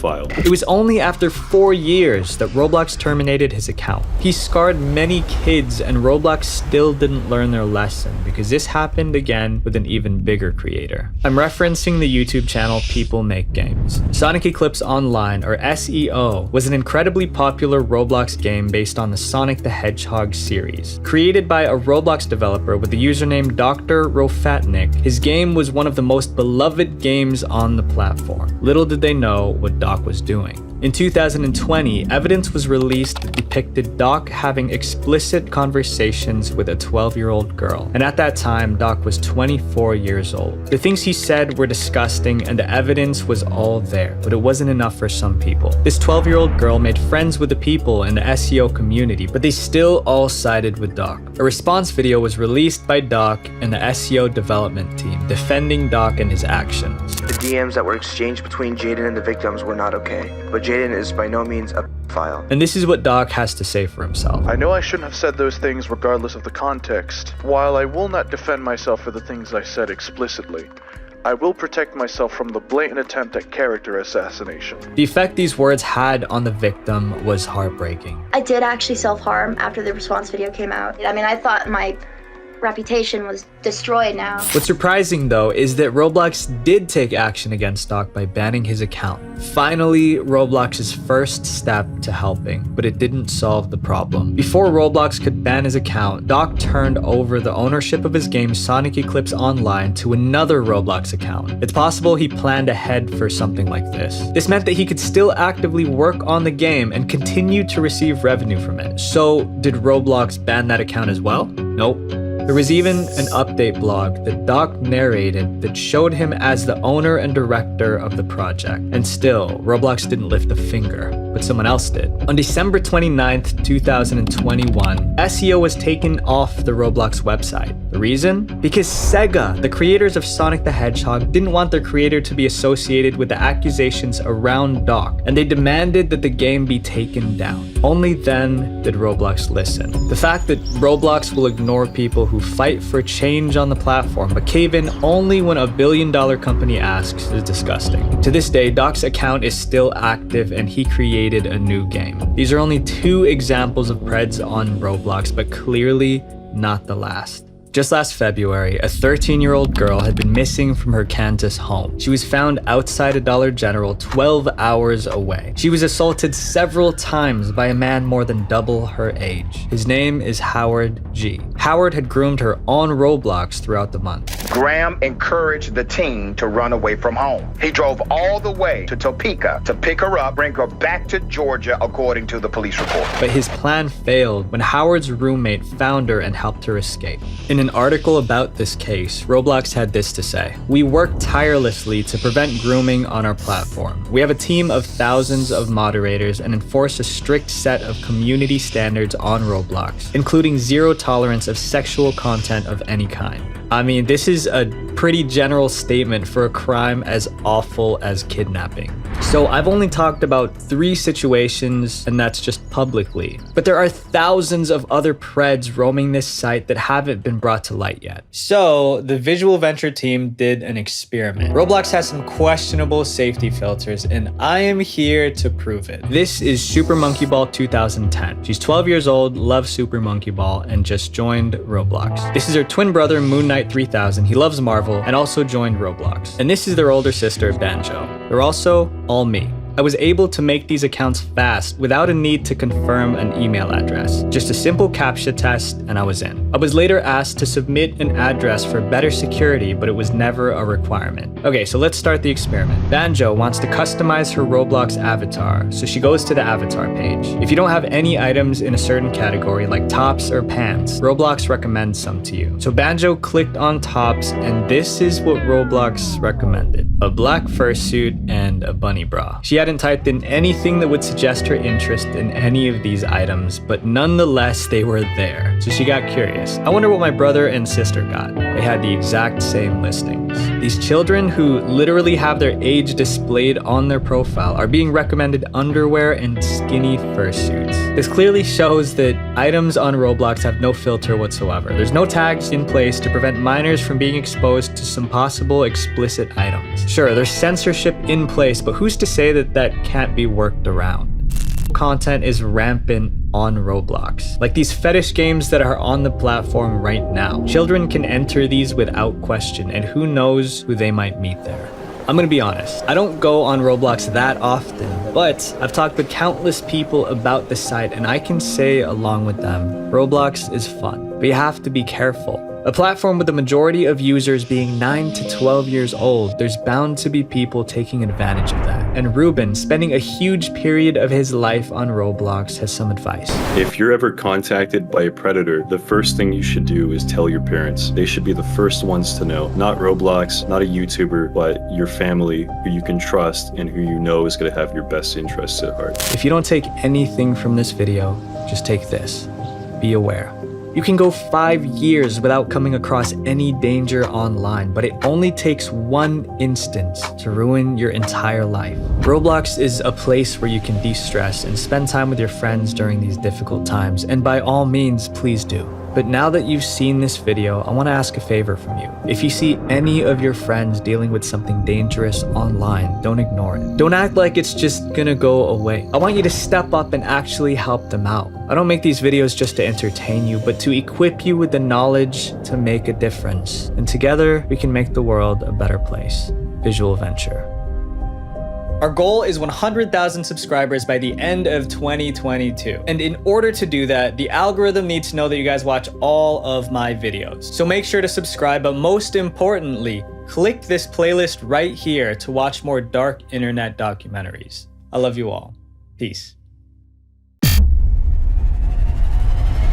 And finally, after several minutes, this 40-year-old woman says she has turned into a 35,000-year-old man. There he met, listen to me closely now, there he met some extraterrestrials in their spaceship. Is this a cult? Definitely not. You talk to your kids about drugs and alcohol, but you never think to coach your kids on a cult.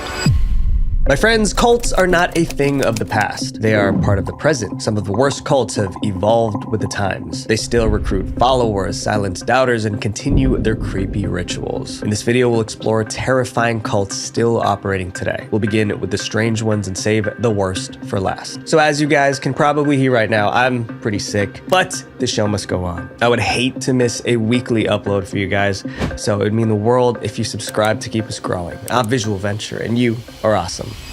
The Raelian Movement. The Raelian Movement is a global cult. It has 130,000 members across 120 countries. And every member believes the same thing, that aliens created all life on Earth. But that's only part of the story. Their main goal is to build an embassy to welcome those aliens back to Earth. It sounds strange, but they believe all this because of something that happened 50 years ago. The cult started with a man named Claude Vorilhon. He had a long list of failures. Claude tried to make it as a musician and failed. Then he tried to become a race car driver and failed again, but his life changed on December 13th, 1973. That day, Claude allegedly saw an alien in a park in France. There he met, listen to me closely now, there he met some extraterrestrials in their spaceship. According to him, a flying saucer landed in the field. A small alien stepped out. It looked human, but it had green skin and a goatee beard. But the real shock wasn't how the alien looked. It was what it said. The alien told Claude that it was one of the Elohim. They were a race of advanced beings who lived on a perfect planet where the most intelligent are in charge. They've mastered genetic modification. They live 10 times longer than humans. An alien claimed they created humans. And in these laboratories, thanks to DNA and genetic combination, they created all life on Earth. It means trees, animals, and men. Since that creation, the Elohim have been watching humanity from afar. One day, they would return to Earth. But first, humans needed to build them an embassy. Here's what the alien embassy is supposed to look like. It's his ambition to build the structure shown in this model near Jerusalem. Its purpose? To welcome the alien race. When the embassy is complete, the Elohim would come back to reveal their scientific knowledge to humanity. But how did Claude fit into their plans? The alien made Claude Elohim's prophet on Earth. He was ordered to spread their message and build their embassy. The alien even gave him a new name, Rael. When Claude returned home, he started telling everyone about the aliens. Interestingly, they listened. He also held conferences about his experience. His first conference attracted 2,000 people. Most of these people were obsessed with UFOs and wanted to know more about the Elohim, and a few of these people actually believed every word. In 1976, Claude, now called Rael, founded the Raelian Movement. He traveled the world recruiting members. By 1995, the movement had about 40,000 members across 85 countries. Every member was required to donate 10% of their income. The money was to finance the construction of an embassy or the Elohim. But realism wasn't just about aliens. It promoted ideas that seemed progressive. The cult supported equality for all. They also believed in using science to improve life on Earth. But the most controversial belief was about human cloning, and the Raelians were determined to do it. I was the first on the Earth to say human cloning is coming very soon. In 1997, the cult formed a company called Clonaid. Its goal was simple: create the first human clone. Now we have 3 scientists working almost full-time in a lab here in the United States. Their scientists worked long and hard. Then in 2002, Clonaid made a huge announcement. They claimed they successfully cloned a human. Clonaid shared almost no details about their supposed clone. The main thing they said was that a 31-year-old woman donated her DNA for the cloning process. And the baby, the first human clone, was named Eve. Obviously, the news made headlines, but the reaction wasn't all positive. Many hated the idea of human clones. There's so many disastrous things that can come about from somebody doing this with a bad motive.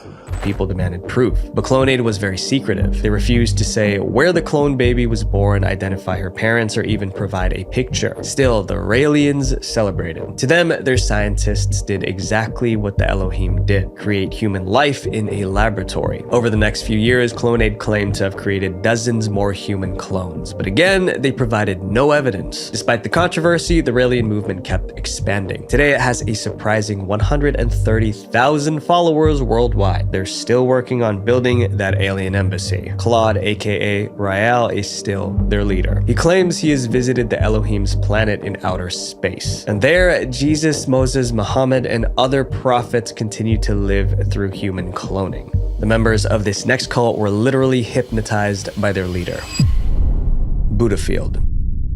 People thought they were signing up for acting classes. Instead, they accidentally joined a cult. And the cult leader was their charismatic acting coach, Michel Rostand. Michel always wanted to be famous. He was obsessed. He tried to make it as an actor in Hollywood, but his career never took off. To pay the bills, he started teaching acting in Florida. But during those classes, things took a strange turn. Michel began slipping in ideas about philosophy and meditation. He spoke about a mysterious guru who led him to a great spiritual awakening. His students were fascinated. I think he soon realized that he was having more success kind of channeling that spiritual side of him than the acting side of him. But there was no evidence that Michel ever had a guru. Some thought he was just making up stories, but his students were young and impressionable, so they ate it all up. By the mid-1980s, Michel rebranded. He was now a spiritual guru with superpowers. He was Michel, a self-proclaimed enlightened being who claimed to transmit divine energy. His acting students became his disciples. Together, they formed a new movement. They called their group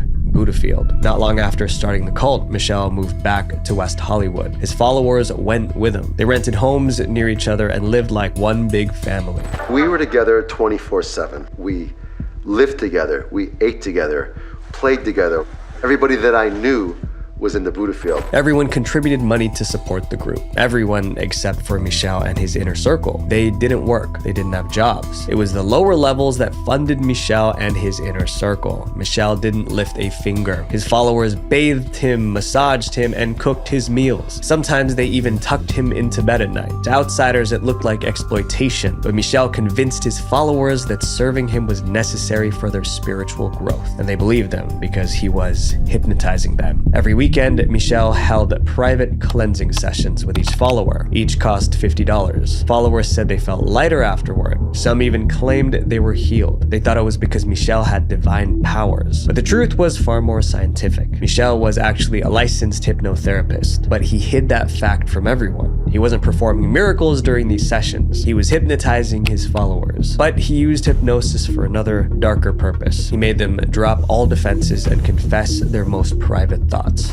I divulged every secret, every thought, every fear. Michel used those secrets to control them. He dictated who they could love, who they could trust, and who who they had to cut off. Romantic relationships were forbidden. Friendships outside the cult were banned. Leaving Budafield was considered a betrayal. Soon, their world became small. The only place that felt safe was inside the cult. In 1993, the FBI raided a compound of a different cult in Waco, Texas. During the clash with law enforcement, dozens lost their lives. Cult members who resisted were arrested. Michel was terrified when he heard the news. He believed the government would target Budafield next. His paranoia took over. He ordered his followers to hide their lives from their families. He planted spies to monitor anyone who tried to leave. He even broke into former members' homes to destroy evidence. Then, at the height of his fear, his secret came out. For nearly 20 years, Michel's followers believed he was divine. That illusion shattered in 2006. A former follower found out about Michel's hypnotherapy license. Then they sent an email to Budafield members. The message exposed everything. The supernatural experiences were actually hypnosis. Michel's powers were a lie. The email split the cult in half. Some refused to accept it. Others finally saw the manipulation. Many left. A few remained loyal. After the scandal, Michel wanted a fresh start, so he moved to Hawaii with his most loyal followers. He still runs Budafield in Hawaii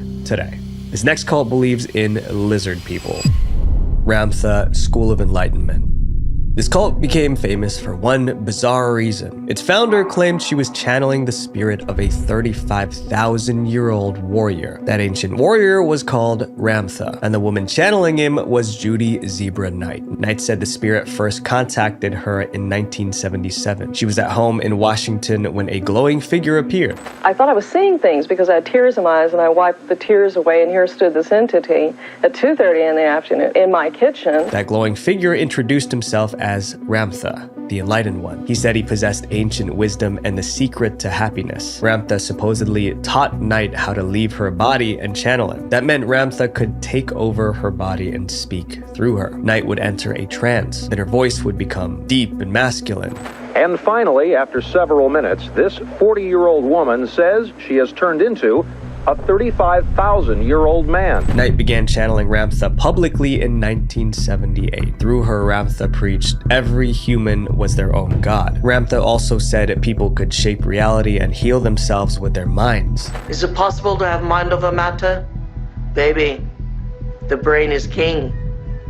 The body is the kingdom. It was a message people wanted to believe. By 1988, Knight had thousands of devoted followers. That year, she opened the Ramtha School of Enlightenment. The school offered classes and retreats. A single class cost around $400, but retreats could cost as much as $1,500. Many followers moved near the campus to be close to their teacher. The school became a multi-million-dollar business. But as the school grew, Ramtha's teachings became troubling. Through Knight, Ramtha started making frightening prophecies. He has a ton of predictions and beliefs about the New World Order, viruses, vaccines, plagues, and natural disasters. One time, she predicted a massive flood was coming. She told followers to move inland. One should leave that which is called the beaches and seek higher ground. Over 1,500 people obeyed. They abandoned their homes and relocated inland. That shows how much control she had over her followers. There were more bizarre teachings. She spoke about lizard people living inside mountains. She warned that anyone who left the cult might be eaten by the lizard people. Outsiders believed she was manipulating gullible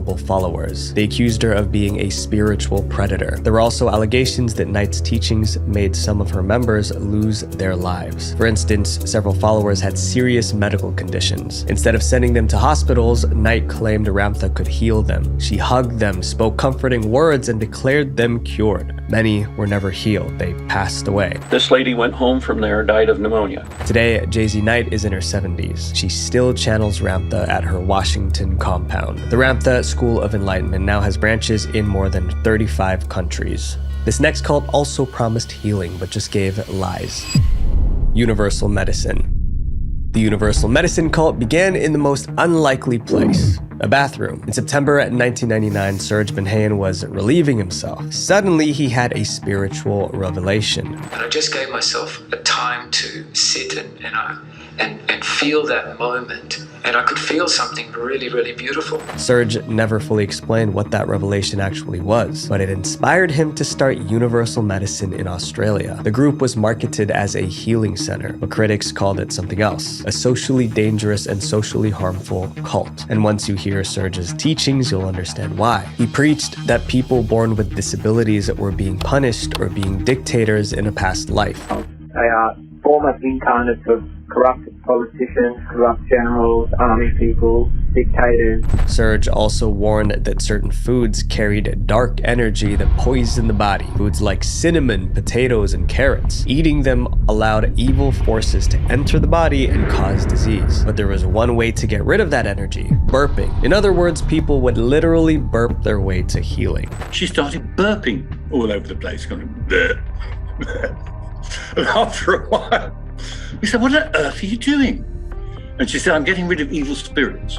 Universal Medicine also sold teas, herbal elixirs, and creams that supposedly helped with this cleansing. To people desperate for healing, Serge was a savior. Thousands joined his movement. They attended retreats, bought his products, and built their lives around his teachings. Many swore they felt better. I couldn't keep paying if I didn't feel that I was getting something out of it. He just had a really refreshing take on things, and he just seemed really down to earth. Before long, Universal Medicine became a multi-million-dollar empire. But Serge had other commands for his followers, and those were far more controversial than burping rituals. Serge allegedly encouraged followers to cut ties with their families. Their new family was the Universal Medicine community. When someone challenged the cult, they were told they would have a baby with Down syndrome as karma for judging others. The cult also targeted people on their deathbeds. According to reports, terminally ill followers were told not to leave their money to their kids. If they did, their kidney energy would be damaged in the next life. Instead, they had to leave their inheritance to the cult, and many obeyed. One woman left Serge $1.4 million when she passed. Her family sued Universal Medicine, fighting to get the money back. For years, these stories stayed below the radar. Universal Medicine operated quietly in the shadows, until one woman decided to expose them. Esther Rocket was a journalist. She heard about Universal Medicine, and in 2005, she decided to experience it for herself. Esther attended one of their group healing sessions. What she saw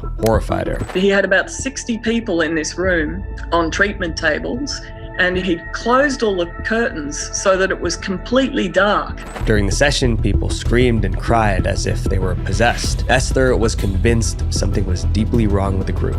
I thought again about going to the police, but what do you tell them? This guy's doing exorcisms on people. So Esther spent the next few years investigating Universal Medicine. She posted everything she discovered on her blog, and every story was darker than the last. There were cases of emotional abuse, inheritance manipulation, and disturbing healing practices. Esther published it all, but Universal Medicine didn't appreciate the bad publicity. So in 2015, they sued Esther for defamation. It totally backfired. During the trial, the court reviewed Esther's evidence. They heard testimonies from former members of the cult. The court sided with Esther. They declared Universal Medicine a socially harmful cult. The jury also said that Serge used manipulation to make money and vilified people with disabilities. Universal Medicine was ordered to pay Esther Rocket $1.2 million in damages. Despite the verdict, Serge wasn't criminally charged. Today, Universal Medicine still operates in Australia. They still hold retreats, sell healing products, and teach people to burp away evil spirits.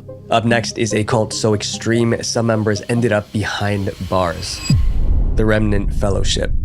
This cult started out as a weight loss program. In 1986, Gwen Shamblin launched the Weight Down Workshop. It was a 12-week fitness program sold on videotape. But it wasn't your regular diet plan. Gwen added a twist. She mixed fitness and dieting with religion. According to Gwen, weight issues weren't just about food, they were about faith. In her eyes, being overweight meant you didn't trust God enough. Gwen started touting the message that God told her people weren't consistently losing weight because they weren't being faithful to him. The Weight Down Workshop was hardcore. Followers were told to eat only 10 bites of food a day. If they didn't lose 2 pounds daily, Gwen told them to stop eating altogether. Some followers claimed it worked. God has removed 156 pounds from my body. I've lost a total of 96 pounds. The results made people believe. The movement became popular. By 1997, Weight Down Workshops spread led to over 30,000 weekly meetings in 70 countries. Gwen became a celebrity. She appeared on talk shows and was praised as a Christian weight loss guru. No one realized her diet plan was about to evolve into a cult.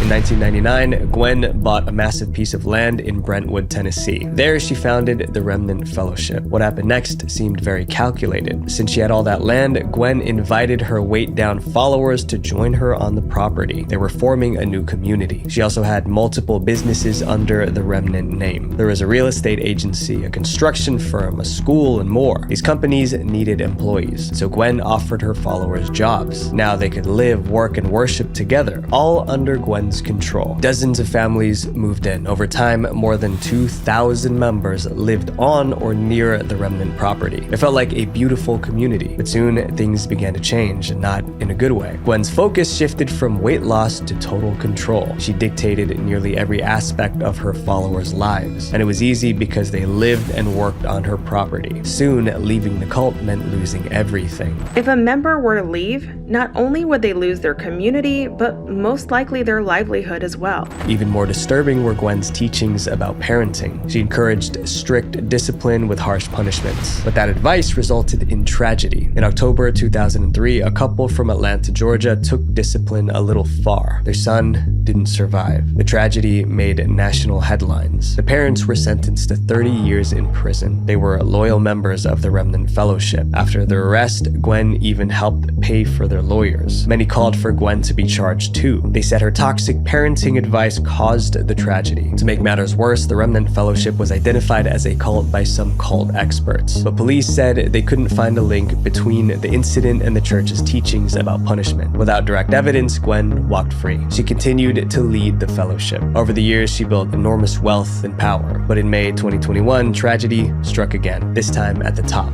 So the private plane crashed into a lake near Nashville on Saturday. All 7 people on board presumed dead. Gwen lost her life in a plane crash. She was with her husband and 5 others. Many expected the fellowship to collapse without her, but it didn't. Today, the Remnant Fellowship still operates from the same Brentwood property. Gwen's children now lead it, continuing her legacy.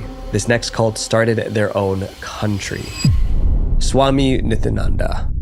Swami Nityananda wasn't an ordinary cult leader. His followers believed he could create jewels out of thin air. Some even called him a living god, but this so-called god couldn't control his impulses, and soon his entire empire collapsed. In 2003, Swami built a massive spiritual retreat in India. It became famous for one reason: Swami's supernatural powers. Over the years, he claimed several miraculous superpowers, including ones which allowed him to help the blind see. People swore Swami healed their illnesses. Others said he performed miracles. Swami himself said he once delayed the sunrise by 40 minutes. Each story made him more famous. Swami also claimed he could teleport. I felt alive with the whole cosmos. His claims spread across India and beyond. Soon, Swami had 1,000 retreats in 33 countries. Tens of thousands of followers hung on his every word. To them, Swami wasn't just a spiritual leader, he was divine. Little did they know, Swami was about to become a fugitive from the law. In 2010, Swami's empire began to fall apart. A woman from his retreat accused him of being inappropriate with her. Swami was arrested, then released on bail. More women came forward. Some described inappropriate behavior. Others said they were kept in his retreats against their will. There were even stories of forced labor. Then in 2014, things went from bad to worse. A 24-year-old woman disciple who was with the Nitya ashram for 4 years has been found dead. The woman was found lifeless inside his retreat. Swami insisted it was from natural causes, but the victim's parents suspected foul play. By now, the accusations against him were overwhelming. It seemed inevitable that Swami would end up behind bars, but he had other plans. He went on the run. After his disappearance, Swami became a wanted man in India. Years passed without a trace. Then in 2019, he resurfaced on social media. He had big news. Swami declared he created his own country, the Republic of Kailasha. He called himself its prime minister. Kailasha had its own central bank, passports, and national anthem. But one detail didn't add up. Nobody knew where Kailasha actually was. Some doubted it was even real. Swami continued posting on social media but never revealed his location. Meanwhile, his followers kept promoting Kailasha, trying to make it it look like a legitimate country. In 2023, Kailasha even sent someone to the United Nations meeting. I'm here representing the United States of Kailasa. I'm the permanent ambassador. The UN ignored her, but the cult kept pushing to get Kailasha recognized as a real country. They have been actively trying to meet diplomats and other world leaders. Today, Swami is still in hiding. To critics, he's a fugitive, but to his followers, he's a divine ruler building a new world. And until he's found, both his cult and his so-called country will continue. This next cult attacked innocent people, the Rajneesh movement. Most cults are dangerous because of their outrageous beliefs, but the Rajneesh movement said all the right things. They preached love, peace, and freedom, but when outsiders challenged them, they became violent, and they made a move that almost wiped out hundreds of innocent people. The Rajneesh movement began in India. It was founded by a man named Rajneesh. In 1976, he opened a retreat in West India. His goal was to create a place where people could practice meditation and achieve spiritual growth. His timing couldn't have been better. The 1970s were the height of the hippie movement. A lot of rebellious hippies sort of looking for something different than the status quo. Many young people were tired of traditional religion and authority. Rajneesh gave them a new kind of spirituality. He preached about becoming a new man, someone who could find inner freedom through accepting and rising above desire. His message attracted thousands to his retreat. Open, loving environment, and everyone's meditating all day, and everyone's hugging, and it's just very open. Life inside the retreat was peaceful, but outside, Rajneesh's message was making enemies. Rajneesh rejected traditional religion. He believed that every person could find their own way to spiritual enlightenment, but that philosophy didn't sit well with some radical people in India. To them, his teachings were offensive. Eventually, someone decided to shut him up permanently. In 1980, an extremist tried to assassinate Rajneesh. He survived, but the attempt convinced him to leave India for his safety. He wanted a place where he and his followers could live freely without fear of persecution. In 1981, he found it. He and his followers moved to America. There, they bought a 60,000-acre ranch near Antelope, Oregon. It was going to be their safe space. The land was empty, but Rajneesh's followers transformed it. They built homes, restaurants, and even an airport. They had, quite simply, built an entire city from scratch. They called the city Rajneeshpuram. For a while, it worked. They were self-sufficient, peaceful, and isolated. But in 1984, the cult was in trouble again. There was conflict between Rajneesh and his neighbors in surrounding towns. The American locals wanted the cult gone. They claimed Rajneesh didn't have permission to build a city on that land, but Rajneesh's followers refused to leave. Tensions were at a breaking point. The locals took the matter to court, hoping to get the cult evicted. The commune's survival depended on the authorities' decision. And that's when Rajneesh's inner circle hatched a desperate plan. The plan came from a woman named Ma Sheila. She was one of Rajneesh's top leaders. She was also one of the most ruthless. Sheila's plan was simple: get the cult's members elected to local government. That way they could use their authority to prevent the commune from getting evicted. Luckily, there was an upcoming election in the country. Two followers agreed to run for office, but victory was nearly impossible. They just didn't have enough votes to win. The surrounding towns had way more registered voters, and almost all of them would vote against Sheila's candidates. So Sheila decided to take a darker route. She would win by making local residents too sick to show up to vote. Before the election, Sheila and her team visited restaurants in the area. Then they purposely contaminated salad products with salmonella bacteria. The plan worked. Hundreds fell violently ill. A few almost lost their lives. 45 people received hospital treatment. At the time, that event was considered the largest bioterror attack in American history. Local residents suspected that Rajneesh's people were behind the attack. Before long, police traced the source of the outbreak back to the cult. Ma Sheila was sentenced to 4.5 years for the salad attack. Then the police went after Rajneesh himself. He denied knowing about the attack, but that didn't save him. Rajneesh was deported back to India in 1986. Back in India, Rajneesh and his followers continued the cult. He passed away in 1990, but the Rajneesh movement still operates in India, run by his remaining disciples. This next cult was created by a computer scientist in Silicon Valley, the Zizians.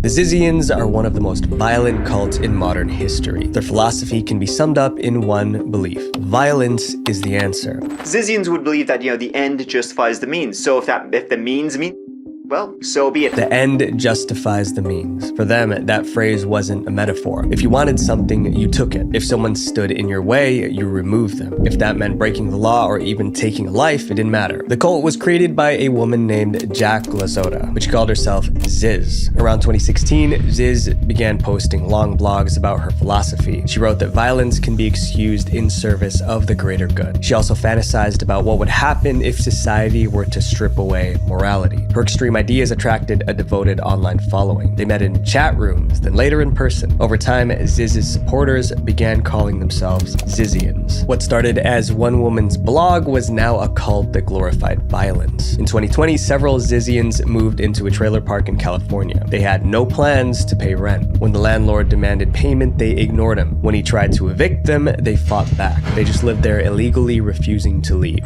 Despite his best efforts, Linz remained unable to remove the Zizians for years. Eventually, the landlord took them to court and won. A judge issued an eviction order against the Zizians. That's when the Zizians decided to act on their own violent beliefs. 2 days before the eviction, they attacked the landlord. It was brutal. Then they fled the trailer park, believing they ended the landlord, but they hadn't. Another tenant found him and rushed him to the hospital. He had to be hospitalized for a month, but he made it. He survived. When the Zizians heard the landlord was still alive, they were furious. And although they were wanted by the police, they wanted to finish the job. So the Zizians risked everything, came back to California, and jumped the landlord again. This time, he didn't survive. But that was just the beginning of the Zizians' crime spree. In Pennsylvania, one member allegedly ended her parents. Another Zizian ended a U.S. Border Patrol agent in Vermont. She did it because the officer stopped her for a routine inspection. Soon, the Zizians were responsible for multiple crimes across 3 states. But living as fugitives wasn't as easy as they imagined. Law enforcement made them a top priority. By early 2025, 4 Zizians were captured. One was the cult founder herself, Ziz. A person named Jack LaSota, who goes by the name Ziz online, was arrested yesterday in Maryland. The remaining Zizians went into hiding. Police are still searching for them. Their blogs and forums are still active. Their violent ideology is still being shared. Even with their leader in custody, the cult is still operating in the shadows. My friends, manipulation doesn't always look evil. Sometimes it looks like community. Sometimes it looks like healing. Sometimes it even looks like love. But if someone isolates you from your family, empties your bank account, and threatens you if you try to leave, that's not love. That's evil. Visual Venture. Well, thank you guys for listening to my sick voice. I think I'm gonna need a break. But if you guys thought these cults were bad, I talk about cults that take things even further. Some manipulated children and others were murderers. To watch the most disturbing cults on the internet, click right here. Love you guys. Peace.